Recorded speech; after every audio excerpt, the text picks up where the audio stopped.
Alright everybody, today I'm going to be taking a look at Twilight Imperium 3 and how you can play it with 2 players. Now you can alter this how you want. I'm all about the game of plenty, so I like to have a lot of planets in my game. I set up for a 3-player game, except I used 2 special systems, because I feel like 4 would be too many, obviously, but I want it to be even. Each player gets 1 to build the system with. 4 empty systems I use, and all the rest I just use regular systems, okay?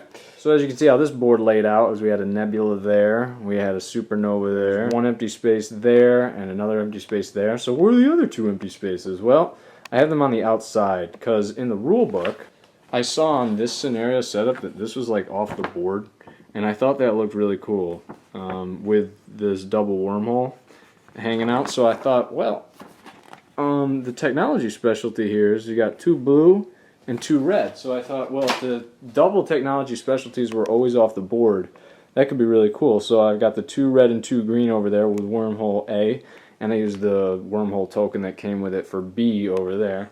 And over down on the other side, I have the yellow and the blue with another A and B wormhole off to the side there. So there's my other empty spaces. So I guess I actually have more, but I added to the game board by having those 2 off the board. Also, I always include this little wormhole nexus because I think it's cool. And then obviously the home systems are on the side there with these 2 hanging off.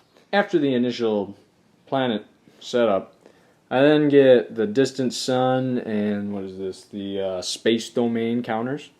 And I add them to the board, but I give even numbers to each player. So I split them in half for this and split them in half for this. And then each player takes turns placing them where they want on the board. What I do is, just because I think it's more fun to have a whole bunch of good stuff as opposed to bad stuff, so I took out all the bad ones, all the ones that affect you, like space pirates and gravity rift, and I put in just all the good ones, everything that helps you. So then when you're putting them around the board, you're probably going to put them near you or where you can get to them quickly. But that's okay. I like a game of plenty. I like a game where there's a lot of good stuff. As you can see, there's still 1 chilling on that planet, but most of them are discovered. And what's cool is there's wormholes in there. So a wormhole B was discovered over there, and an A was discovered over there, and who knows what that guy is. So now the board is accessible. For example, this player, if he goes through that wormhole, he can jump down over to here, and then jump through that B wormhole to get right next to his opponent, right there. So the whole board is now pretty close quarters without being close quarters, which is neat. How I play it is following a method of just a whole bunch of secret objectives, and you play out 10 rounds. So after 10 rounds, whoever has the most points wins. I use these objective cards to be all your secret objectives. I know there's a secret objective, but they're all your secret objectives when I do it this way. I think this was a variant already online somewhere about using the cards like this. So I have 1 white, 1 red, 2 of the green, and 2 of the blue. And those are just all your secret objectives throughout the game you can complete and try and complete. And you won't complete them all, but in 10 rounds. But, I mean, if you do, you deserve to win. And that counter, if it comes up, doesn't mean you have 1 less to win the game. It's just worth an extra point as far as I'm concerned. I also take these little guys, if it would focus for me. These little guys, I forget what they're called, but they're the special objectives, basically.